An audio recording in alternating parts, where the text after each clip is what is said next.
This conference will now be recorded. एक format के अंदर बेसिकली हमने जो हर फंड है, हर फंड का कंट्रीब्यूशन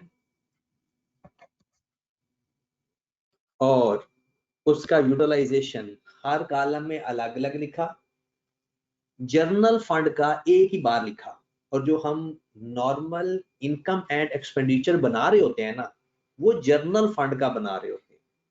किसका बना रहे होते हैं? जर्नल फंड का। इसलिए अगर आप गौर फरमाओ तो हमने जर्नल फंड का सिर्फ सरप्लस लिख दिया था और बाकियों का जो कंट्रीब्यूशन था वो अलग अलग हर कॉलम में लिख दिया। अब मैं आपको एक वैसे फॉर्मेट दिखाता हूं, या बल्कि लिखकर बताता हूं कि जो इनकम एंड एक्सपेंडिचर में सरप्लस या डेफिसिट आता है वो दो तरह से फॉर्मेट हो सकता है, एक डेफरल मेथड और एक रिस्ट्रिक्टेड फंड मेथड।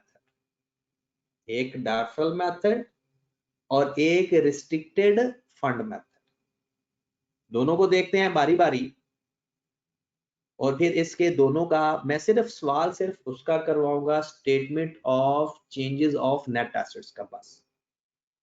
ठीक है, बाकी मैं सिर्फ बता देता हूं कि अगर आपने इसका फॉर्मेट करना है तो वो कैसे होता है। एक शख्स का मैसेज मिला कि सर ये क्या इस बार ऐड हुआ है? हाँ जी, पहले था सही, लेकिन ये सिलेबस का हिस्सा नहीं था और ना ही ये हमारी बुक में डिस्कस हुआ था, लेकिन अब जबकि उसने बुक में ऐड कर दिया है तो पॉसिबल है कि वो statement of changes in net assets पूछ ले, प्लस हो सकता है वो हमसे यानी एमसीक्यूज के अंदर किसी फंड की टाइप पूछ ले। ठीक है, तो इसलिए इसको हमने देखा है। चले एक लिखते हैं जरा,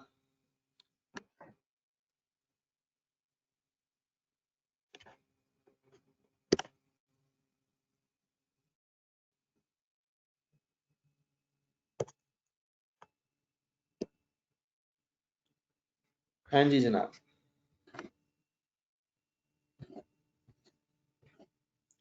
अगर हम डेफरल मेथड में देखें ना, डेफरल मेथड में आपका जो इनकम लिखी होती है, फिर आप एक्सपेंडिचर लिखते हो, फिर आपका सरप्लस या डेफिसिट आता है, ऐसा ही है। ये सारे का सारा रिलेटेड टू जर्नल फंड होता है, सारे का सारा रिलेटेड टू जर्नल फंड होता है, मतलब जर्नल फंड की इनकम, जर्नल फंड के एक्सपेंस। एक होता है restriction fund method, restriction fund method या रिस्ट्रिक्टेड फंड मेथड।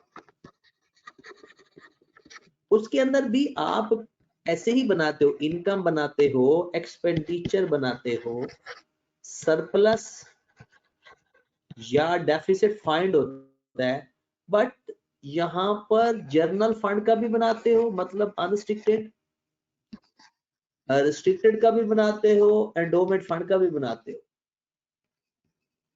मतलब सबके कॉलम की इनकम सबके कॉलम में, उसके एक्सपेंसेस अपने अपने कॉलम में, और हर किसी का सरप्लस या डेफिसिट आएगा। ठीक है, तो ये सरप्लस या डेफिसिट डायरेक्ट जाकर नेट एसेट्स में लिख देंगे तो ये कहलाएगा रिस्ट्रिक्टेड फंड मेथड। और डेफरल मेथड के अंदर हम सारे कॉलम नहीं बनाते, बल्कि जो बाकी कॉलम्स का कंट्रीब्यूशन और एक्सपेंस हैं वो नेट एसेट्स के अंदर ही शो कर देते हैं। ठीक है, तो अब इधर सवाल करते हैं, तो सवाल से आपको मजीद अच्छा अंदाजा होगा। मैं आपको बनवाने लगा हूं सिर्फ और सिर्फ statement of changes of net assets, बाकी मैं आपको साथ साथ दिखाता जाऊंगा। ठीक है, तो सवाल है हमारे पास, हम नाम लिखेंगे पहले, सवाल पढ़ते हैं। प्रोफेशनल क्लब है,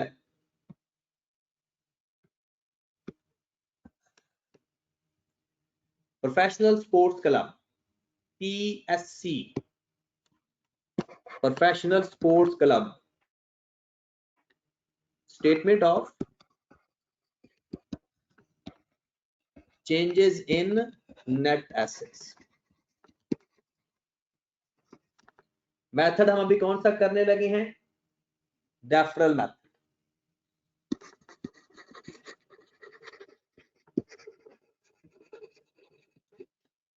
statement of changes in net assets का deferral method for the year ended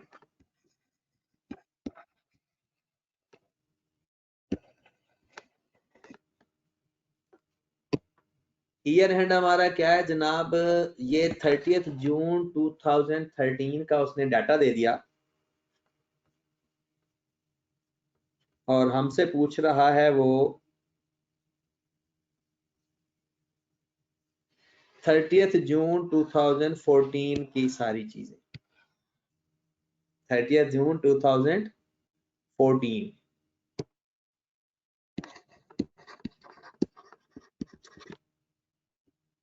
सारे कॉलम बनाओ जरा, बगैर सोचे समझे कॉलम बना दिया करो। Unrestricted fund,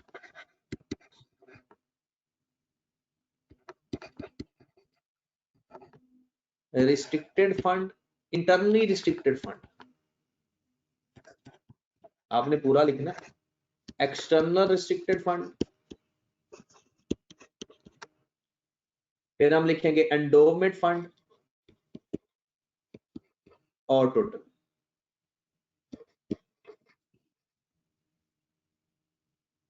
done. सबसे पहले बैलेंस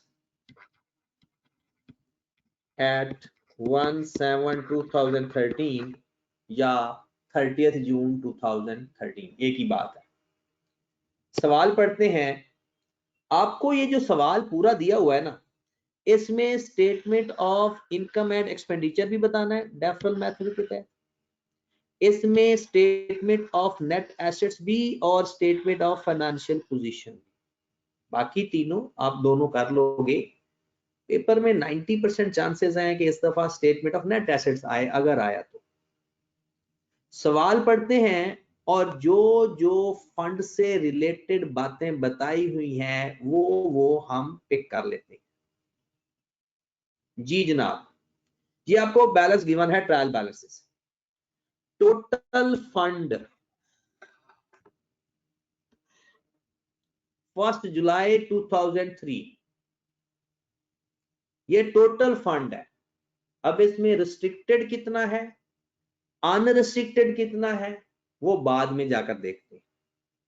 मैं सिर्फ उसको हाईलाइट करूंगा जिसका ताल्लुक नेट एसेट्स के साथ होगा। फिर लिखा हुआ है जनाब long term assets net, financial position में जाएंगे। इन्वेस्टमेंट फाइनेंशियल पोजीशन में, short term bank loan, cash at bank, fee for services, fund raising in various tournaments, different tournament करवाए वहां पर फंड रेजिंग हुई, contribution, government funding, investment income, salaries, rent and other expenses. इन तमाम चीजों में अगर आप देखें तो उसने किसी भी चीज को स्पेसिफाई नहीं किया, किसी भी चीज को स्पेसिफाई नहीं किया। हम क्या करेंगे, ये उन्होंने हर इन्वेस्टमेंट इनकम दे दी तो टोटल, एक्सपेंस दे दिए तो टोटल। हम क्या करेंगे, डेफरल मेथड है ना, डेफरल मेथड के अंदर जर्नल फंड का पहले लेजर बनता है, बाकियों को हम एडजस्ट करते हैं नेट एसेट्स के अंदर। डेफर, दोबारा सुने, डेफरल मेथड के अंदर जर्नल फंड का इनकम एंड एक्सपेंडिचर बनेगा, बाकी फंड्स को हम नेट एसेट्स में एडजस्ट कर देंगे। और रिस्ट्रिक्टेड फंड मेथड के अंदर इनकम एंड एक्सपेंडिचर में सारे फंड्स का अपना अपना कॉलम बनाते हैं, वहां से सरप्लस और डेफिसिट फाइंड करते हैं, और नेट एसेट्स में डायरेक्ट सरप्लस या डेफिसिट लिख देते हैं, राइट। अब देख लेते हैं इसमें। सबसे पहले देखें जनाब, वो कहता है composition of fund balances is as follow. वो हमें कंपोजिशन दे रहा है फंड बैलेंस की। टोटल था ना ऊपर 1715, ये उसके बारे में बता रहा है। सबसे पहले fund for supporting the young talent, externally imposed stipulation that resources contribution maintained permanently। बताओ ये कौन सा फंड है, ये फंड कौन सा है, बताइएगा जरा।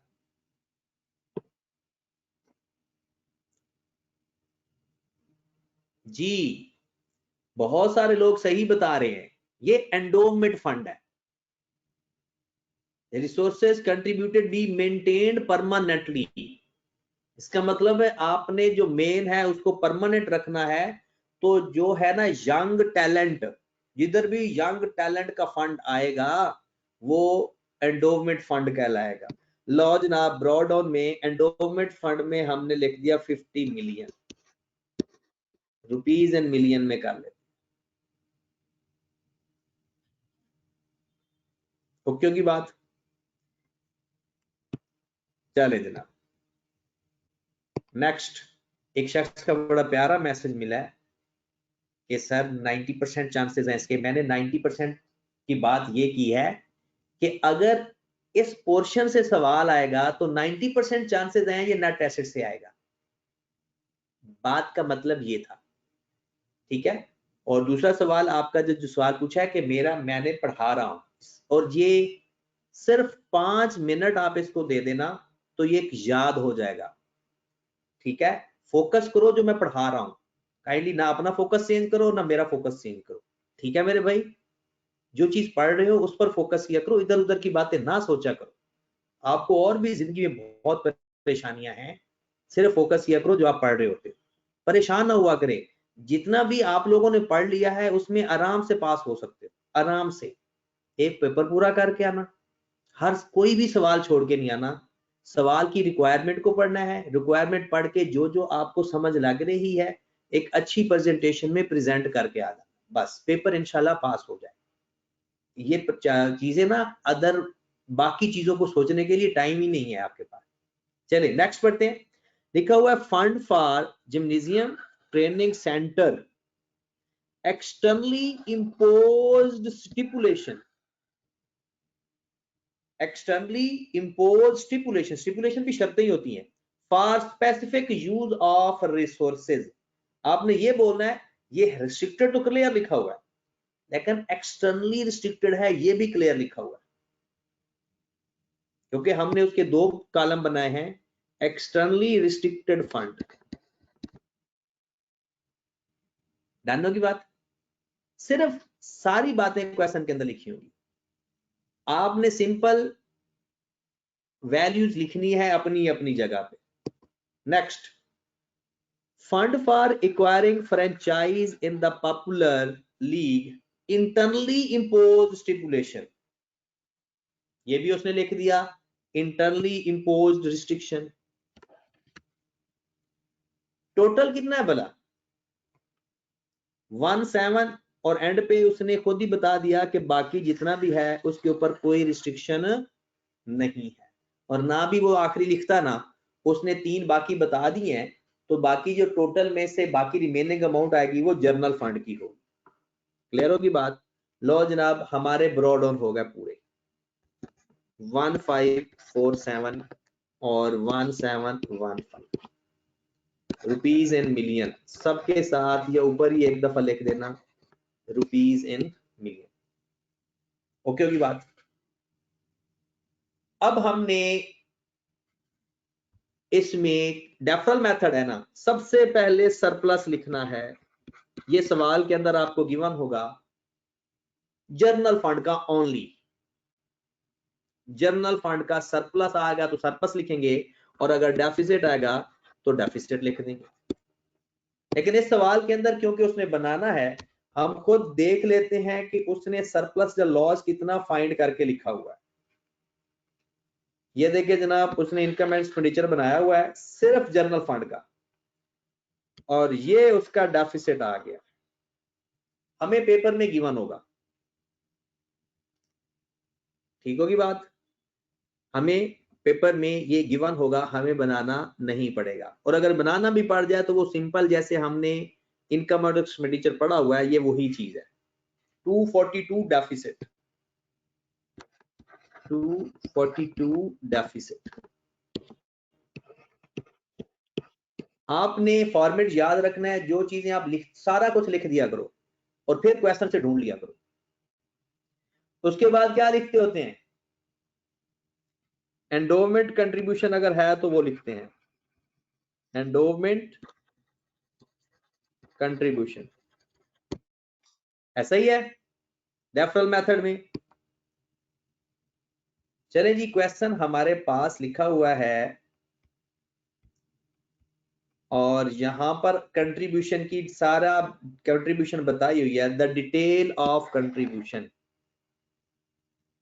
Same restrictions apply is relevant fund. जी जनाब, कंट्रीब्यूशन की डिटेल बताई है। सबसे पहले कंट्रीब्यूशन है यंग टैलेंट। बताओ ये यंग टैलेंट कौन सा फंड है? यंग टैलेंट कौन सा फंड था? Endowment fund. तो वहां पर लिख देते हैं 15 मिलियन।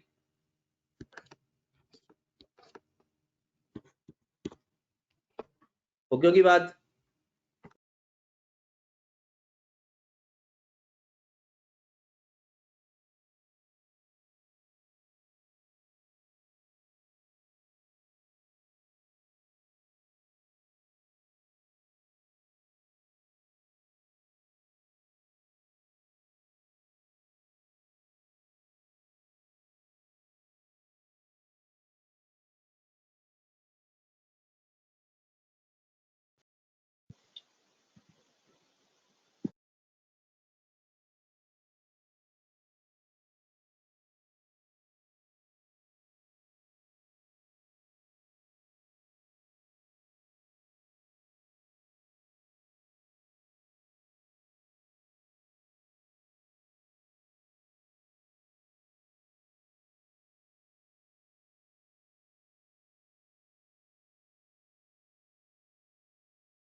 हाँ जी जनाब, एंडोमेंट फंड के बाद नेक्स्ट क्या था?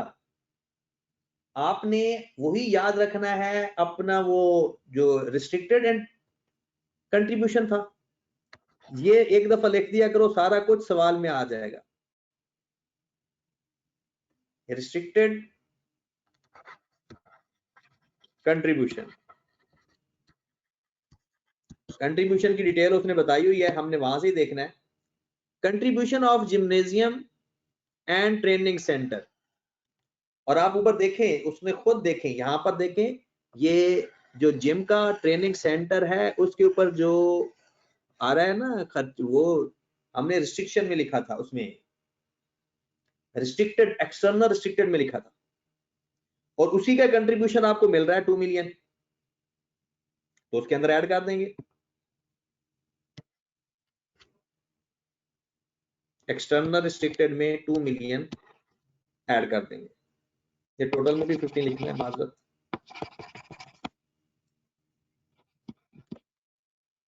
ओके होगी बात। उसके बाद मुझे आप फॉर्मेट बताओ, वैल्यूज मैं खुद बताऊंगा आपको। इंटरेस्ट इनकम,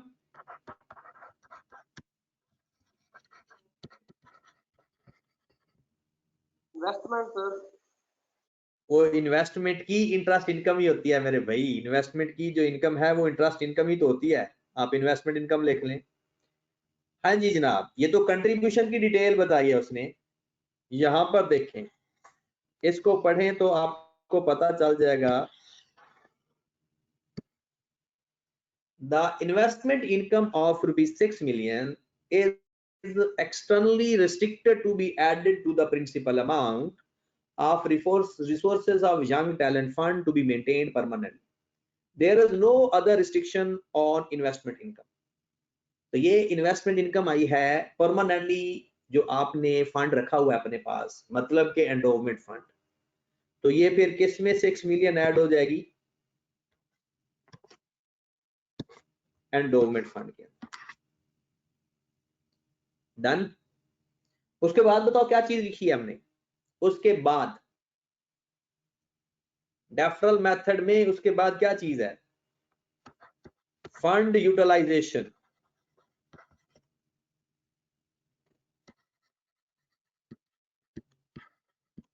मतलब अगर किसी फंड के एक्सपेंस हुए हैं तो उस फंड से माइनस हो जाएंगे। ऊपर हमने ट्रायल बैलेंस पूरा पढ़ा है, किसी ट्रायल बैलेंस में किसी के बारे में कोई बात नहीं बताई, सारी बातें एडिशनल इंफॉर्मेशन में है। तो जरा गौर फरमाएं, यहां पर आए, एलोकेशन ऑफ एक्सपेंसेस लिखा हुआ है, जर्नल और जिम एंड ट्रेनिंग सेंटर। तो जर्नल तो वो तो चले गए, जर्नल में तो हम दोबारा नहीं लिखेंगे क्योंकि उसका तो हमने सरप्लस या डेफिसिट लिख दिया। लेकिन जो जिम की एक्सपेंस है ना, salary 33, rent 29, other expenses total 68, तो ये कौन सा फंड इस्तेमाल हो गया है? External restricted fund. External restricted fund, और 99% इसी के ही एक्सपेंसेस गिवन होते हैं मोस्टली। जर्नल के तो हमने लिखने ही नहीं क्योंकि वो इसके अंदर कवर हो चुके हैं। बाकी अगर किसी के बताए होंगे तो लिख देंगे, नहीं बताए होंगे तो नहीं लिखेंगे। बाकी क्योंकि मैंने आपके साथ पूरा सवाल नहीं पढ़ा अभी, मैं सिर्फ अभी नेट टेस्ट की प्रैक्टिस करवा रहा हूं। सिर्फ आपको वो चीजें याद होंगी, जो चीज गिवन होगी लिख लेंगे, नहीं गिवन होगी नहीं लिखेंगे। नेक्स्ट बताएं जनाब, नेक्स्ट हेडिंग बताएं, internal impose restriction. Internal impose restriction. Most of the cases ये होता क्या है? सवाल के अंदर इंटरनल इम्पोज रिस्ट्रिक्शन में, सवाल के अंदर देखें,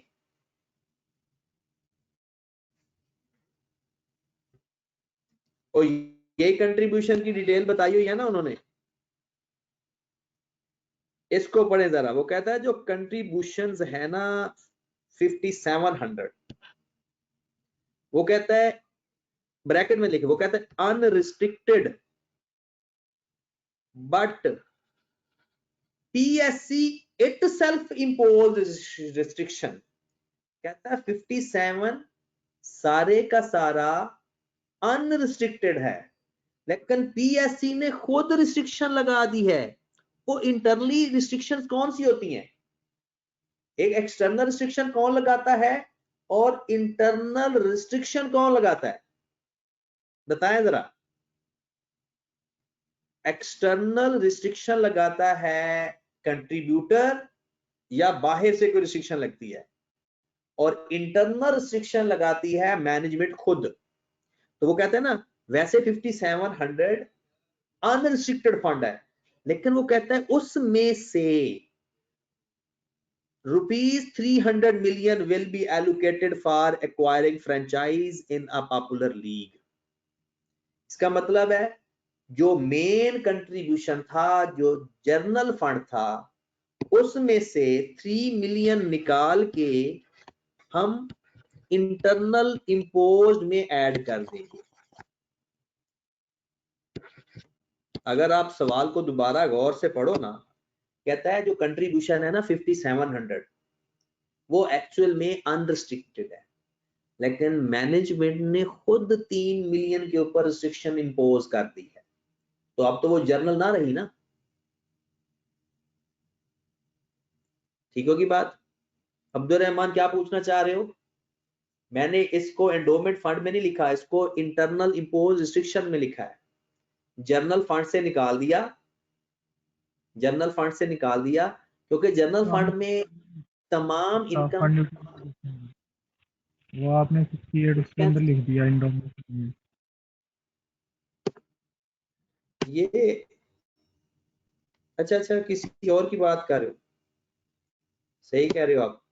ये 68 यहाँ पे नहीं आना, माजरत माजरत माजरत माजरत, ये यहाँ पे आना है,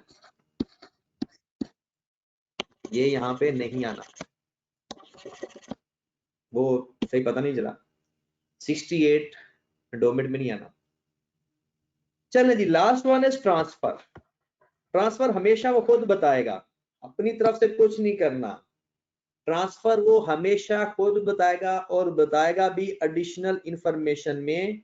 वो होता क्या है, किसी एक फंड से किसी और फंड में अमाउंट ट्रांसफर करवाता है।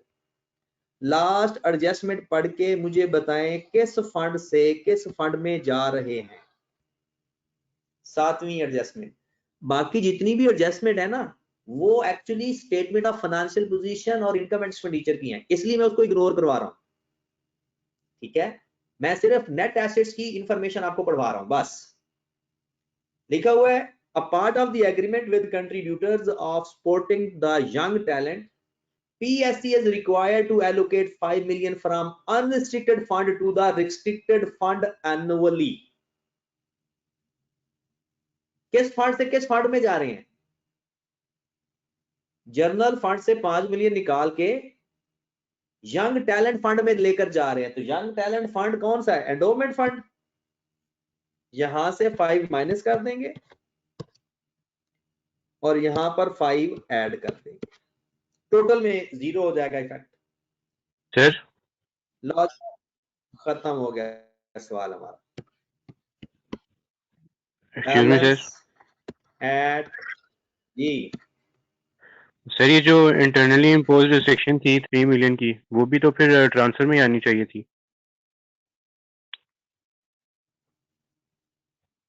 बिल्कुल होती है, ट्रांसफर ही है, लेकिन जो इंटरनली इम्पोज रिस्ट्रिक्शन में होता वो भी ट्रांसफर की ही एक टाइप है। ठीक है, ये भी एक ट्रांसफर की ही टाइप है, लेकिन हम इसको अलग क्यों लिखते हैं कि अगर किसी जर्नल फंड के ऊपर वो खुद रिस्ट्रिक्शन इम्पोज कर दे तो हम उसको ना, उसका एक अलग कॉलम बना देते हैं, internal impose restriction. Okay sir, एक और भी क्वेश्चन है। तो जी और बताएं सर वो क्वेश्चन में है कि एक लोन की अमाउंट भी पे की है, उसका क्या करेंगे? वो ना उसमें जाएगी, स्टेटमेंट ऑफ फाइनेंशियल पोजीशन और इनकम एंड एक्सपेंडिचर में उसके इफेक्ट्स जाएंगे।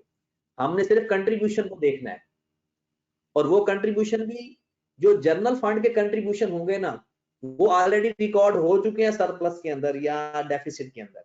जितने भी जनरल पर्पस कंट्रीब्यूशन हैं या उसके एक्सपेंसेस हैं, वो सरप्लस या डेफिसिट के अंदर एडजस्ट हो चुके हैं। राइट, हमने बस रिस्ट्रिक्शन देख लेनी और बाकी फंड्स को देखना है, और ये भी सिर्फ डेफरल मेथड में है। ठीक है, ये भी सिर्फ डेफरल मेथड के अंदर है, बाकी फंड्स में वो भी सरप्लस या डेफिसिट में आ जाता है। फिर हमने सिर्फ ये आखिर वाली 2 लिखनी है, इंटरनल इम्पोज रिस्ट्रिक्शंस और ट्रांसफर। डन की बात, ये हमारा एक कंप्लीट हो गया। डन, अब आगे आ जाए। अब हम एक और सवाल देखते हैं।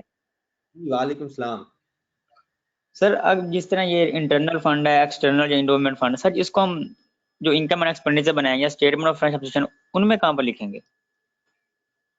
ये उनमें ही तो मैं बता रहा हूं। देखिए, ये जो आपका ये बैलेंस आएगा ना, ये सारा टोटल, ये आप लोग जनरल फंड नहीं लिखते हो, ये वो है स्टेटमेंट ऑफ फाइनेंशियल पोजीशन में।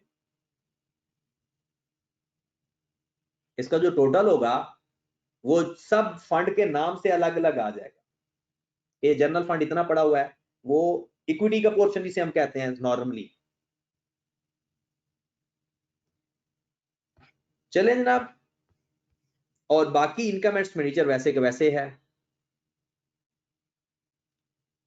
अब अगला सवाल हम करते हैं, सेम यही सवाल होगा, लेकिन हर सरप्लस या डेफिसिट आपको बताया होगा, ना भी बताया हो तो आप खुद भी फाइंड कर सकते हैं। मैं इसका डेमो का सवाल आपको ना एक एक सवाल आपको आज अभी भेजता हूं क्लास के बाद विद सॉल्यूशन। आपने सारा सवाल नहीं करना, एक नजर सिर्फ पढ़ लेना है बस। मेन आपने नेट एसेट्स के सवाल की प्रैक्टिस करनी है बस, चेंजेस इन नेट एसेट्स, ठीक है।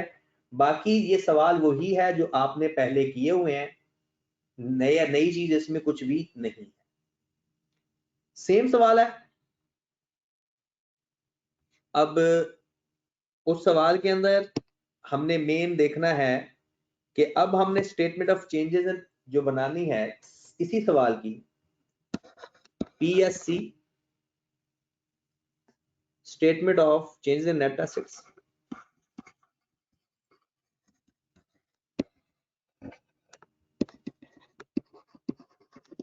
ये अभी ना मिक्स सवाल था, मैं आपको सवाल भेजूंगा एक सवाल भेजूंगा डिफरेंट, जो डायरेक्ट आपका नेट एसेट्स की ही इंफॉर्मेशन ज्यादा गिवन होगी। Restricted fund method, restricted fund method for the year ended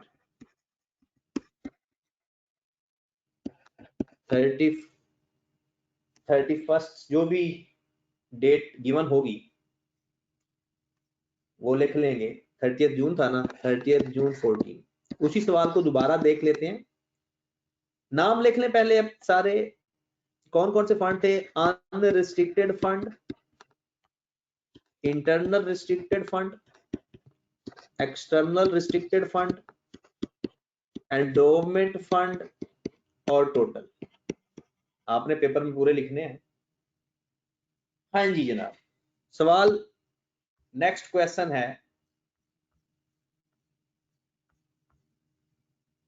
ये आप देख लें, इसने नेट एसेट्स की स्टेटमेंट बनाई हुई है और फिर स्टेटमेंट ऑफ फाइनेंशियल पोजीशन बनाई हुई है, ये वही सारी चीजें हैं। अब आ जाओ क्वेश्चन नंबर, ये नेक्स्ट है, सेम सवाल थोड़ा डिफरेंट तरीके से उसने बताया है। इसको हमने करना है रिस्ट्रिक्टेड फंड मेथड के जरिए। Total fund 1715, right. बाकी वही इंफॉर्मेशन है, हमारा कोई ताल्लुक नहीं है इनके साथ। कंपोजिशन ऑफ फंड,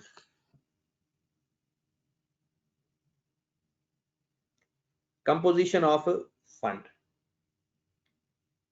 कंपोजिशन में लिखा हुआ है कि जनाब आपका जो 50 मिलियन है वो मेंटेन्ड परमानेंटली, एंडोमेंट फंड हो गया। ट्रेनिंग सेंटर और जिम के जो हैं वो एक्सटर्नली इम्पोज्ड स्टिपुलेशन हो गया, और fund for internally impose restriction और remaining balance done. Balance brought on आ गए, लिख लेते हैं। बैलेंस एट 1730, 50 है एंडोमेंट, 115 है एक्सटर्नल इम्पोज्ड,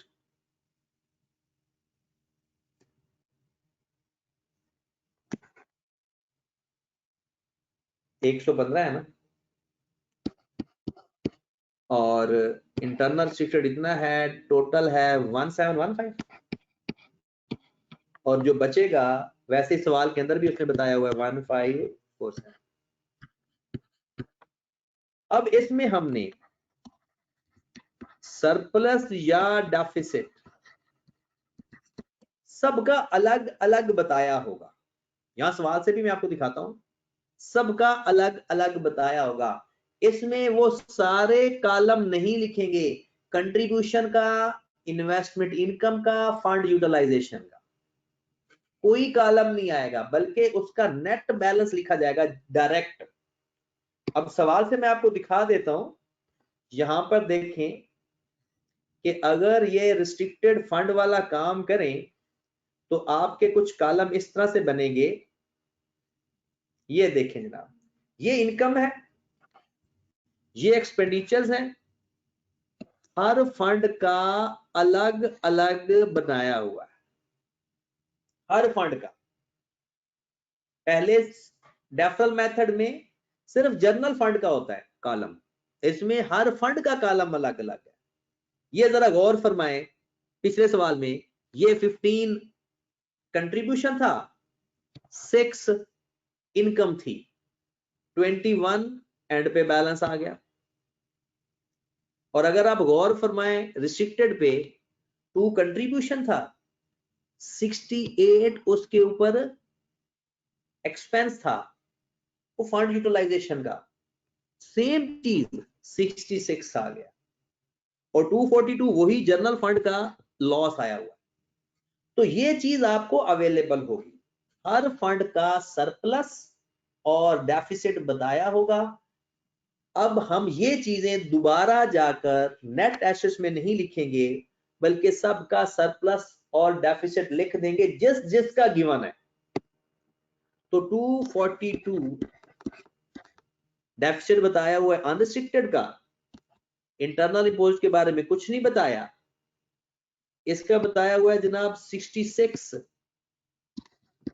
लॉस, इसका बताया हुआ 21, और नेट अगर आप इसको करो तो बन जाता है 287 डेफिसिट। अब जरा गौर फरमाएं, पिछले सवाल में और इस सवाल में फर्क सिर्फ ये है कि उनके बाद जो चीजें हमने लिखी थी ना 15 2 68, वो सबको पहले ही नेट करके लिख देना, फिर बाकी 2 चीजें रहेगी, इंटरनल इंपोज रिस्ट्रिक्शन और ट्रांसफर, बस। ये सवाल वही है, आपको याद होगा 3 हमने यहां से निकाल के इधर ऐड कर दिया था, और 5 यहां से निकाल के एंडोमेंट फंड में ऐड कर दिया, खत्म हो गया सवाल। जब आप क्लोजिंग बैलेंस लिखोगे, अब पिछले सवाल के भी क्लोजिंग बैलेंस देख लें, सेम आएंगे, क्योंकि सवाल ही वही है, सिर्फ मेथड चेंज किया है।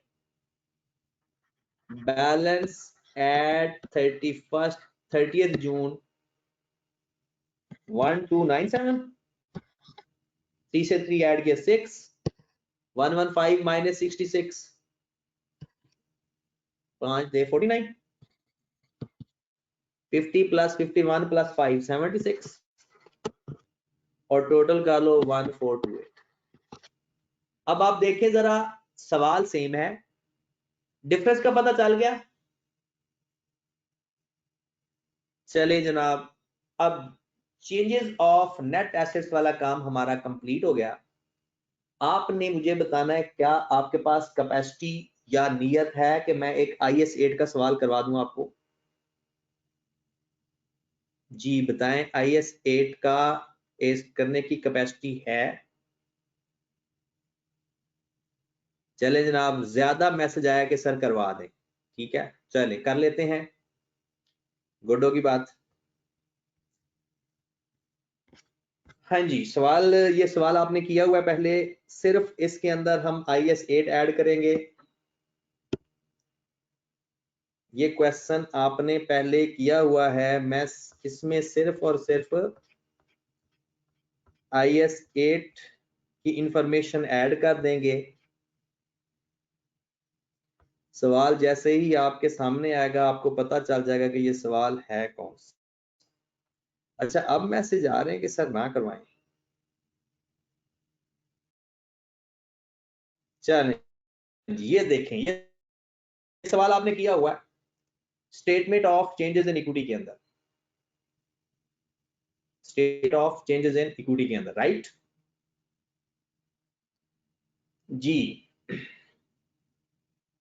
डैफोडिल वाला सवाल है ये, और इसमें सारे का सारा ये सवाल statement of changes in equity का, टोटली सिर्फ और सिर्फ ये एक एडजस्टमेंट इसमें ऐड की है, यानी ये ऐड नहीं की बल्कि उसमें से माइनस की थी।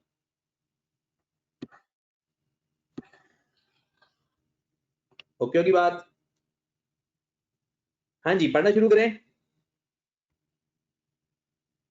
लिखा हुआ है prepare statement of changes in equity for the year ended 31st December 2017 along with comparative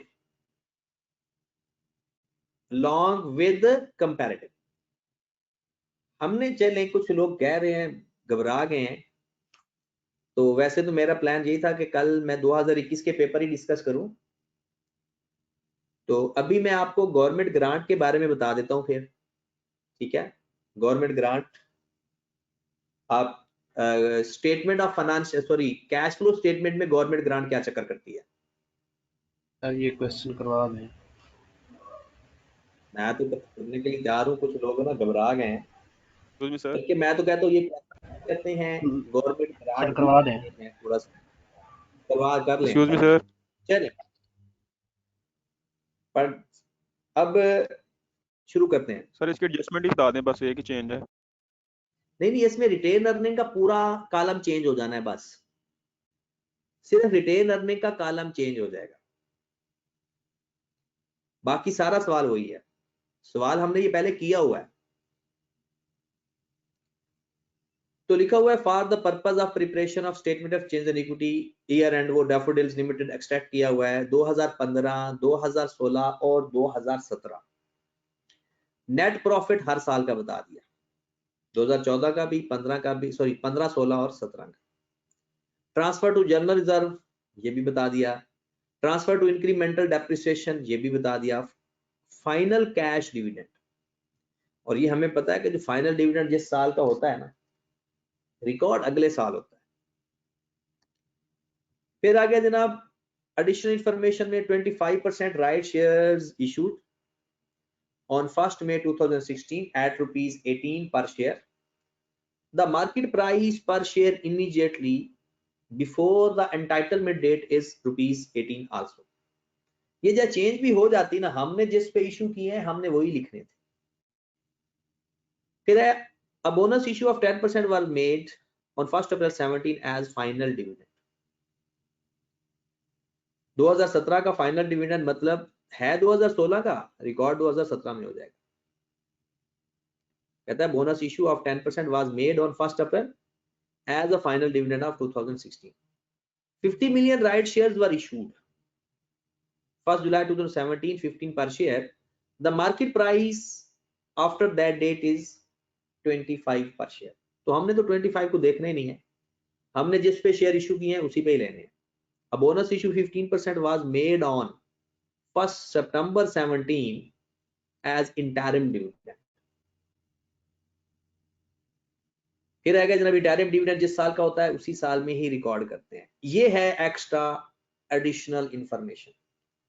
after preparing draft financial statement, मतलब आखिरी साल की 2017 की, it was discovered that depreciation on plant costing 700 million was made charged at the rate of 20% under reducing balance method from the date of the commencement of manufacturing 1st July 2014.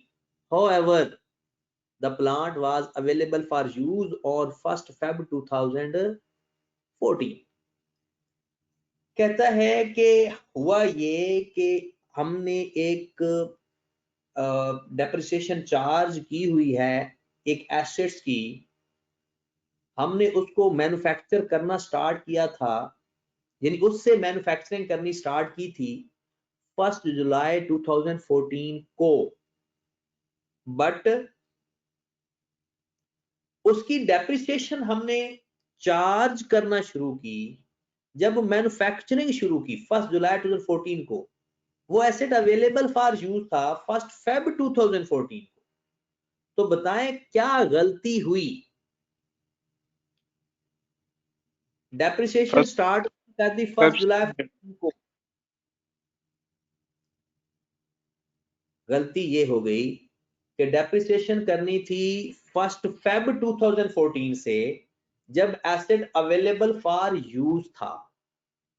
इसका मतलब है 2014 से लेकर अब तक गलती आ रही होगी। हर साल हमारी डेप्रिसिएशन गलत हुई होगी क्योंकि WDV मेथड है।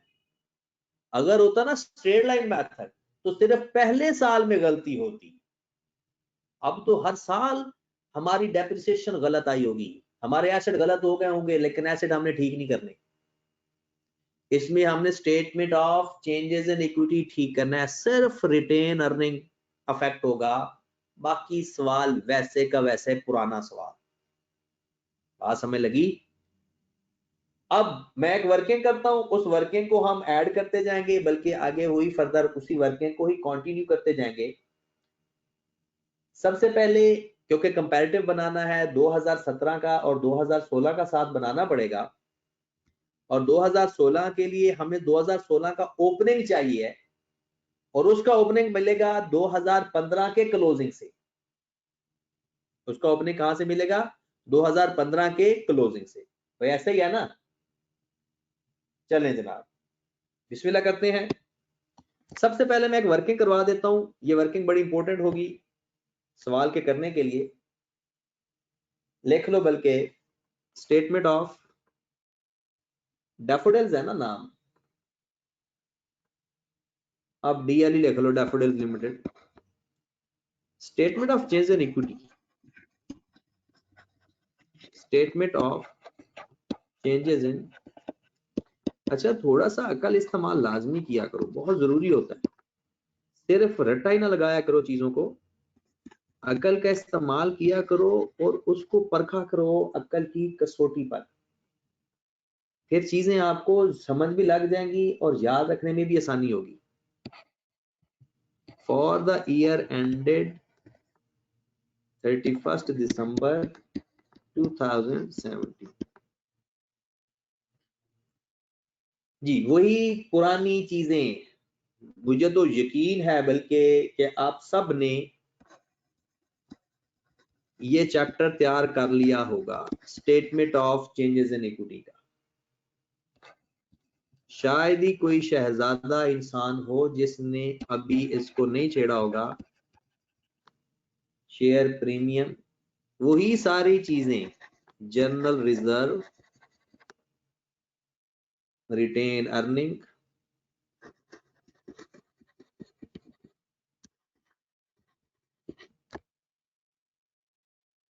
और कौन सा कॉलम बन रहा है इसमें?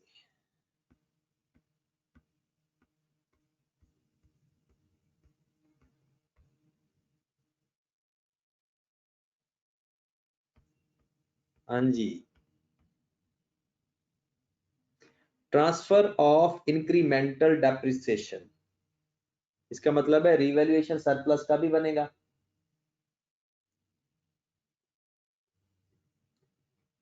रिवैल्यूएशन सरप्लस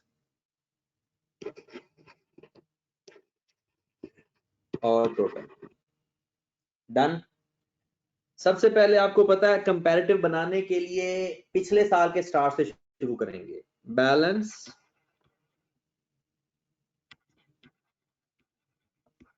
एट 31 दिसंबर या 15 या 1/1/16, एक ही बात है, दोनों में से कोई एक बात लिखेंगे, या 31 दिसंबर 15 या 1/1/16।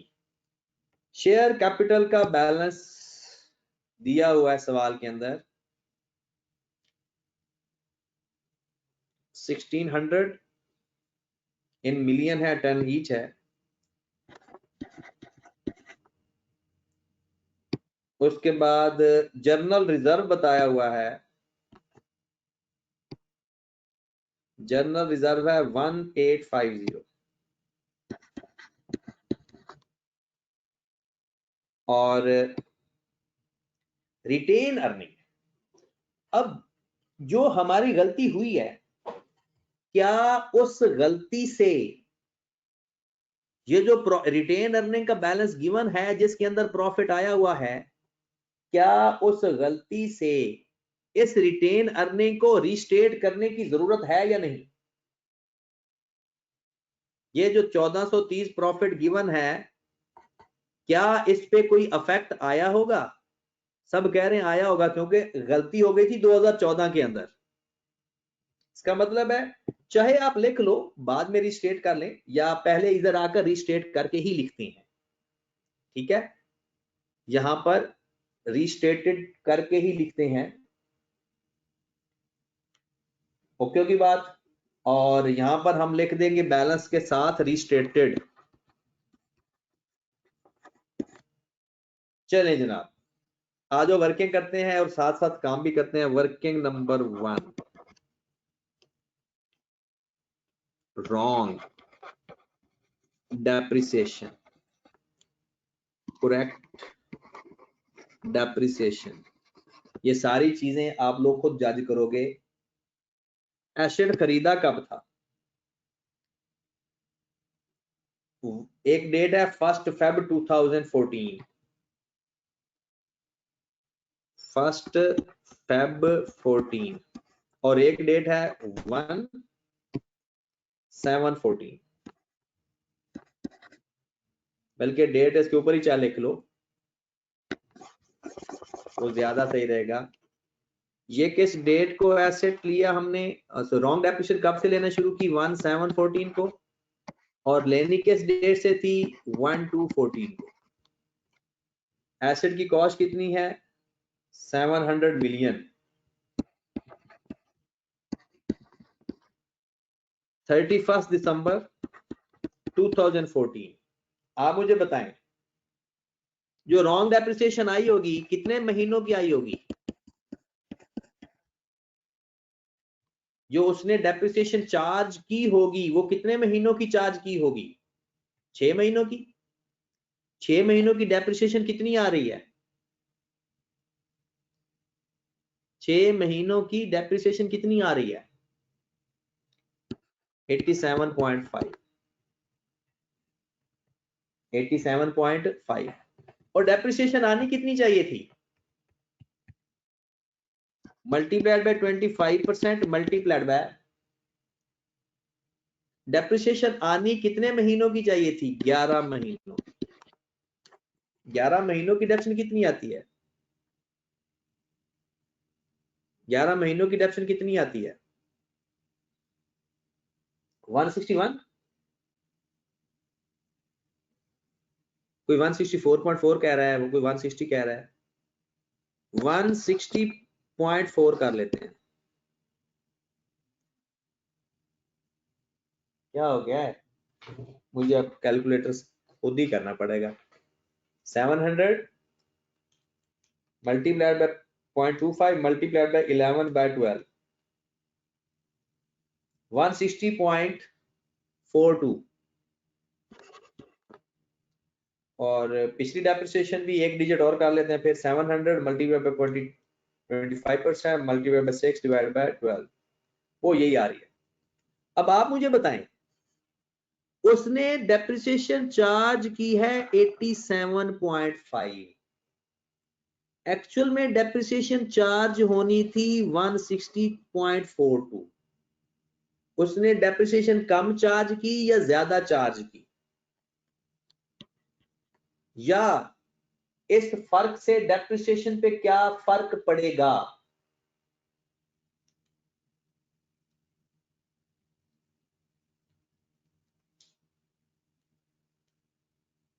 जी जनाब।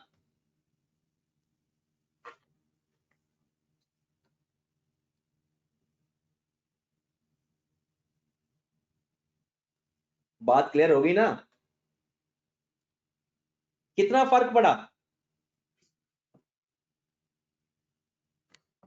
72.92।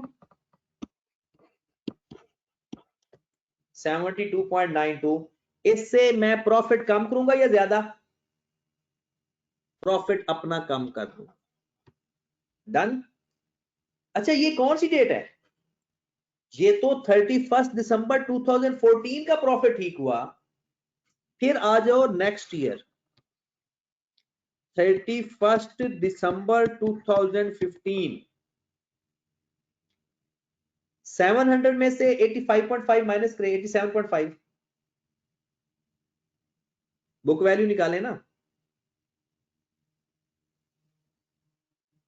612.5।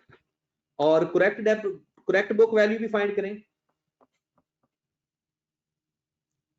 करेक्ट बुक वैल्यू 700 माइनस 160.42,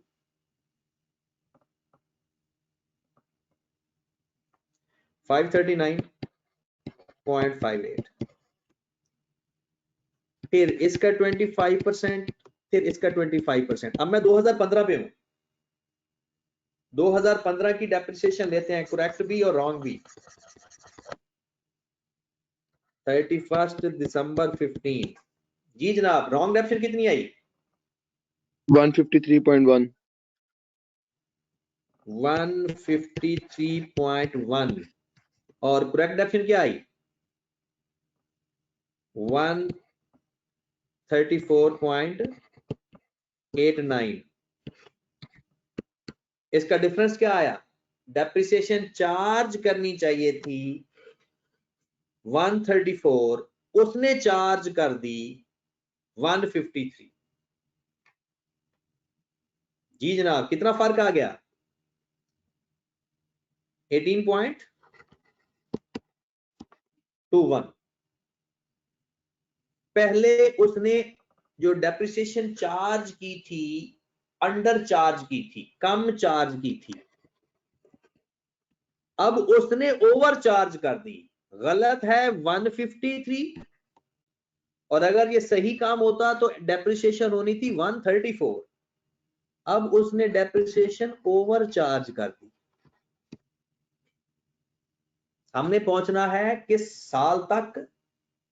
हर साल के प्रॉफिट ठीक करने हैं, ठीक है। अब आ जाओ 2016 में, बुक वैल्यू बता दो।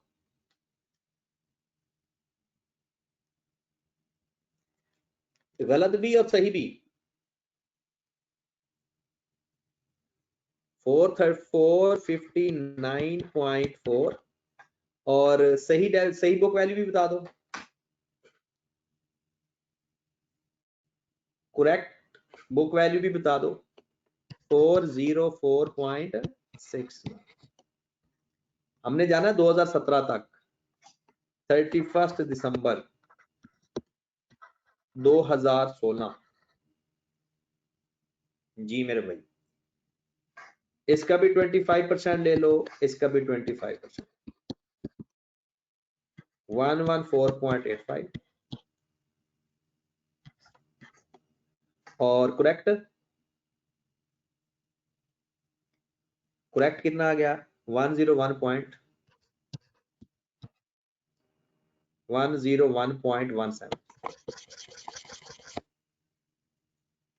101.17। डिफरेंस बता दो,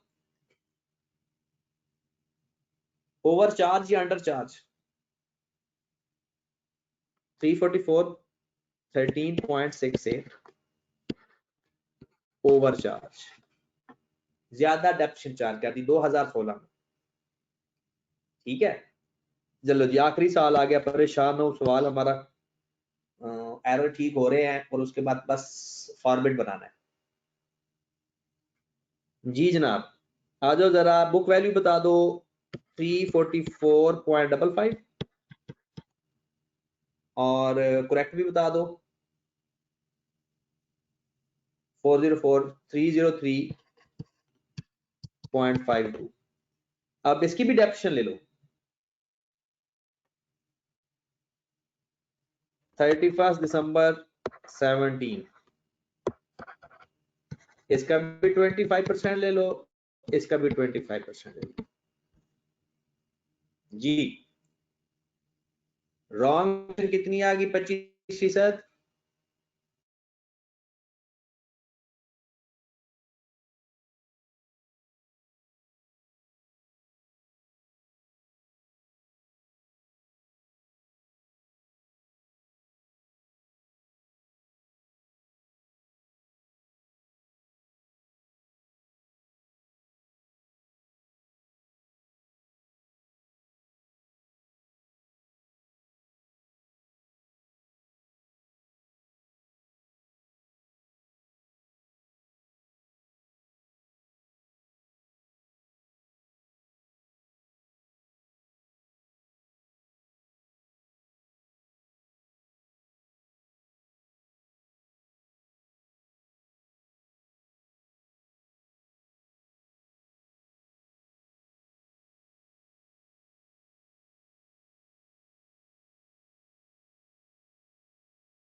हाँ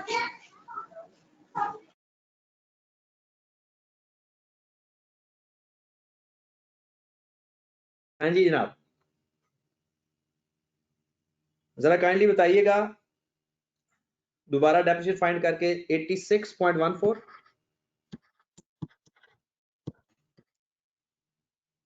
और 75.88 डिफरेंस बता दें। ओवरचार्ज कितना है? डिफरेंस बता दें, ओवरचार्ज कितना है? 10.25। अब जो IS 8 में इंपॉर्टेंट बात होती है ना, वो भी मैं बताने लगा हूं आपको, इंतहाई इंपॉर्टेंट बात। आपने पिछले साल का कंपैरेटिव का ओपनिंग बैलेंस रीस्टेट करना है। पिछले साल का आपने ओपनिंग बैलेंस रीस्टेट करना है, बाकी तमाम सालों के प्रॉफिट ठीक करने। बात समझ लगी ना? पिछले तमाम सालों में, जैसे कि हमारा ओपनिंग साल कौन सा है भला? Opening year. हाँ जी जनाब, 1116, बिल्कुल सही कहा आपने, 1116। अब हमने क्या करना है, 1116 से पहले, 1116 से पहले आपको जितने डिफरेंस आए होंगे या जितना गलती होगी, वो 1116 का रिटेन अर्निंग का बैलेंस रीस्टेट कर देंगे। वो है कितना? 1116 का बैलेंस 1430। अब मुझे बताओ, इस बैलेंस में किस किस का अफेक्ट आ चुका होगा? ये प्रॉफिट नहीं है, इसके अंदर पिछले बैलेंस भी ऐड हो चुके हैं। पिछले सारे एरर का इफेक्ट इसके ऊपर आ चुका होगा।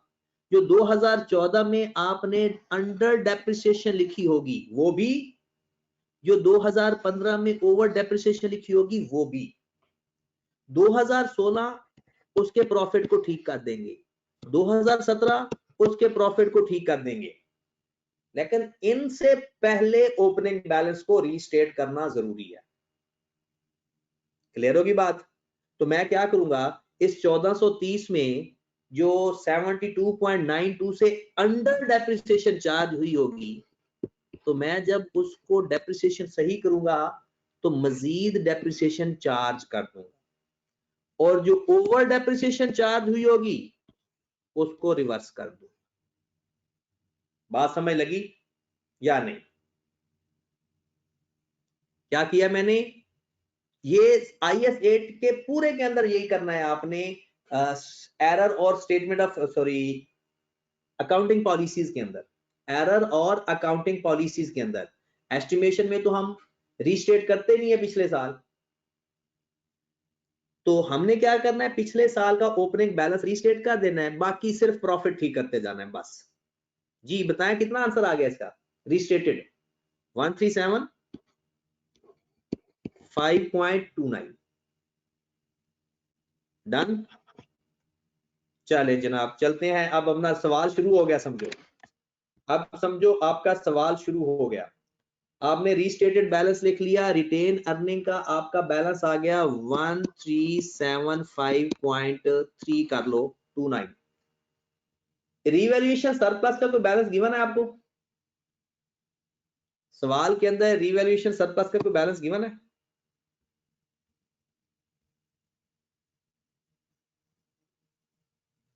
नहीं गिवन। रिवैल्यूएशन सरप्लस का बैलेंस किसी जगह गिवन नहीं है, तो इसका फिर बनाने की जरूरत नहीं है, लिख लेते हैं। टोटल बता दो कितना आ गया? Total 1600 plus 1850 plus 1375.3 4825.3। ठीक है, चलें जनाब, अब तो काम शुरू हो गया। अब हम सिंपल काम करते जाएंगे, जो प्रॉफिट होगा वो रिस्टेटेड लिखते जाएंगे, और बाकी नॉर्मल सवाल है हमारा। ठीक है, वही काम करना है। सबसे पहले आ जाओ फिर final dividend.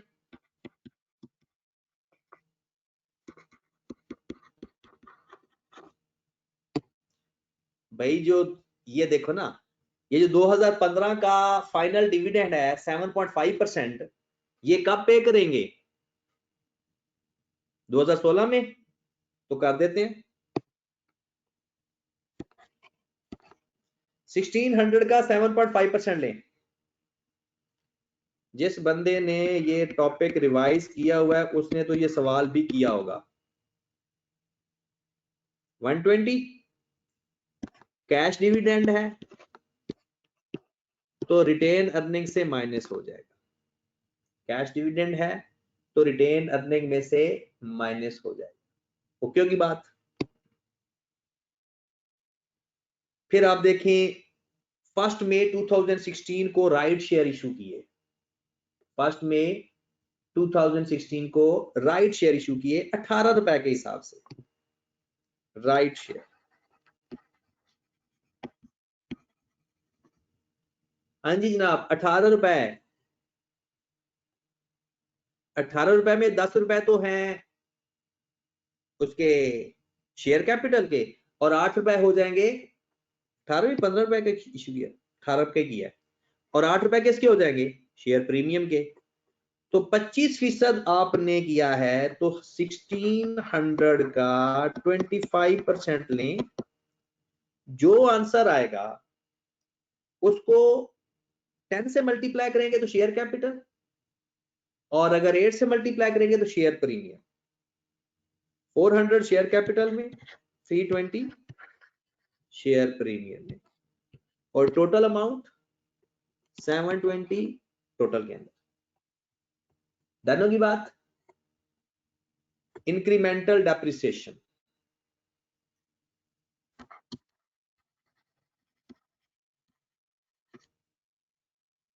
Incremental depreciation retain earning में ऐड हो जाती है, रीवैल्यूएशन सरप्लस से माइनस हो जाती है।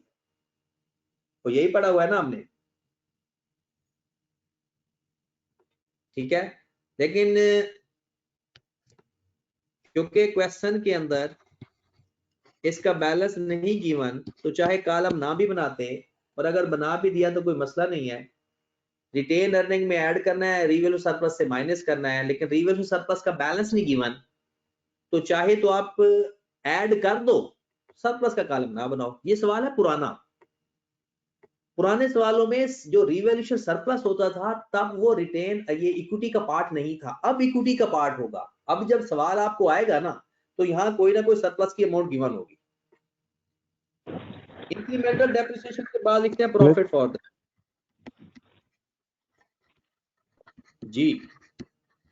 सर ये जो इंक्रीमेंटल डेप्रिसिएशन है ये इसको भी एडजस्ट नहीं करेंगे? नहीं, ये इसका तो ताल्लुक सरप्लस के साथ होता है, प्रॉफिट के सर साथ होता है। डेप्रिसिएशन की वजह से तो फिर ये भी तो आई होगी गलत। नहीं, इसका ताल्लुक तो सरप्लस के साथ होता है। हो सकता है कोई और एसेट के सरप्लस में की बात हो रही हो, जिसमें एरर है वो हो ही ना एसेट। सारे एसेट में तो गलती नहीं हुई ना, वो किसी एक एसेट में गलती हुई है ना। हो सकता है ये सरप्लस किसी और एसेट का हो। ओके सर ठीक है। चले ना, प्रॉफिट रीस्टेटेड जो 2016 का प्रॉफिट आया हुआ है ना 318,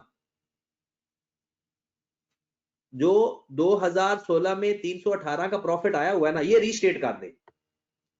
रीस्टेट देखो जरा कैसे करेंगे, हमारी वर्किंग वहां पर पड़ी हुई है, ये देखिए।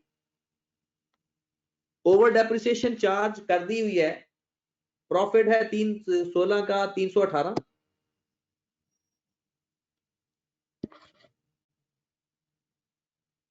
ओवर डेप्रिसिएशन चार्ज होने का मतलब क्या है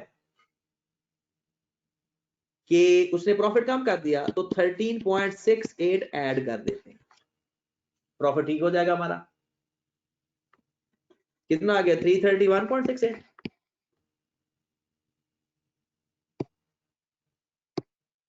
चलें जनाब, प्रॉफिट फॉर द ईयर हमारा ठीक हो गया 331.68। हाँ जी जनाब, हमारा पहला साल पूरा हो गया। बैलेंस एट 31 दिसंबर 16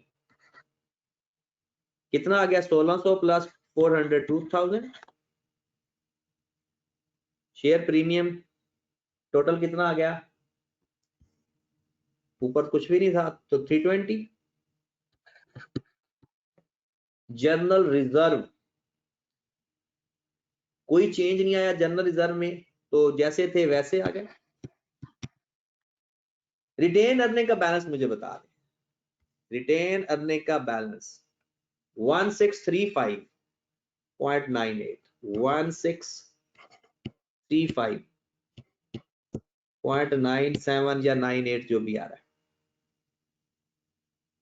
इसके कॉलम की वैसे जरूरत नहीं थी क्योंकि इसका कोई बैलेंस पड़ा होगा तो फिर ही आएगा, ठीक है। और टोटल बता दें मुझे कितना आ गया, बल्कि अब तो लिखेंगे ना क्योंकि इसमें टोटल आपका खराब हो जाएगा। 49 नेगेटिव लिख दो फिलहाल, पेपर में ऐसा नहीं होगा लेकिन फिलहाल लिख दो। कितना आंसर आ गया? 5756.97 जो भी आ रहा है। अब हम 2017 में सारा सवाल statement of changes in equity का, नेट प्रॉफिट IAS 8 का, बात समझ लगी ना? सारा सवाल statement of changes in equity का और profit for the year IAS 8 का। चले जनाब, सबसे पहले तो उसने एक बोनस डिविडेंड की बात की थी कि 2016 का बोनस डिविडेंड है 10%। बोनस डिविडेंड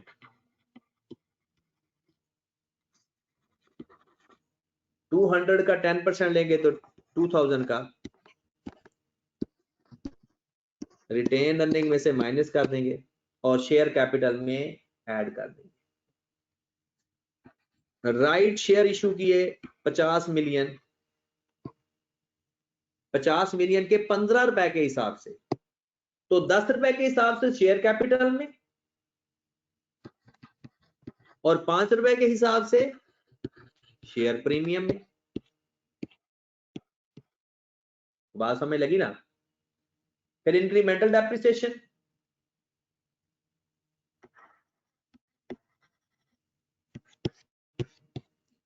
हाँ जी, कितना ऐड करेंगे?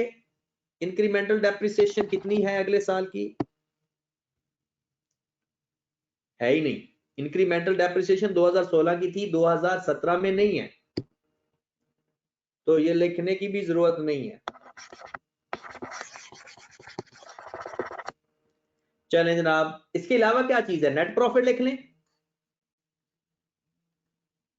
राइट शेयर ये सवाल के अंदर लिखे हुए, मैंने तो नहीं, ये 50 मिलियन का ये वाला नजर आ रहा है ना, ये उसने लिखा हुआ है राइट शेयर इशू की है। ये इंटरम डिविडेंड 15% है 2017 का, ये भी लिख लें। Interim dividend 15%। आप मुझे पहले ये बताएं, मैंने इंटरम डिविडेंड जो लिखना है वो अप टू द डेट लिखना है या ओपनिंग पे लिखना है? अप टू द डेट, तो फिर इन सबको प्लस करें और उसका लें जरा 15%, 2700 का 15% लें। बोनस है तो यहां पर ऐड हो जाएगा और यहां से माइनस हो जाएगा। डन होगी बात। उसके बाद क्वेश्चन के अंदर जनरल रिजर्व को अमाउंट ट्रांसफर की गई है 112, नजर आ रही है? जनरल रिजर्व में अमाउंट लिखी गई है 112। General reserve transfer, general reserve 112 general reserve में ट्रांसफर कर देंगे और यहां से माइनस कर देंगे। फिर वही ये बोनस डिविडेंड हो ना हमजा भाई, अगर बोनस डिविडेंड बोनस शेयर्स के सूरत में देंगे ना तो एंट्री पास होती है retain earning to share capital, तो बोनस है ना ये। अच्छा जनाब, लास्ट प्रॉफिट। प्रॉफिट को हमें सही करना है। प्रॉफिट गिवन है 2017 का ये 650, ठीक है। और अगर हमें पता हो किधर की वर्किंग, 650 सही वाला ये पुराना प्रॉफिट है, उसके अंदर ओवर डेप्रिसिएशन चार्ज हुई है 10.26। तो अगर हम डेप्रिसिएशन को रिवर्स करेंगे तो ऐड बैक कर देंगे 660.26। तो बात समझ लगे ना? अगर बात समझ लगे ना तो सवाल हमारा खत्म हो गया। हाँ जी, 660.26 खत्म हो गया सवाल जनाब। आपके पास बैलेंस आ जाएगा, क्लोजिंग बैलेंस मुझे कोई बता दे। ये तो आ गया ना 3105। शेयर प्रीमियम आ गया, पहले था 320, 250, 570, 1850 था मेरे ख्याल में पहले, तो 112 और ऐड हो गया 1962। ये बता दे, रिटेन अर्निंग का बैलेंस बता दे मुझे कोई। 1579.24। और ये वैसे 49 नेगेटिव लिख देंगे, लिखना नहीं है पेपर में, तो पेपर में तो जरूर देगा वो उसका बैलेंस।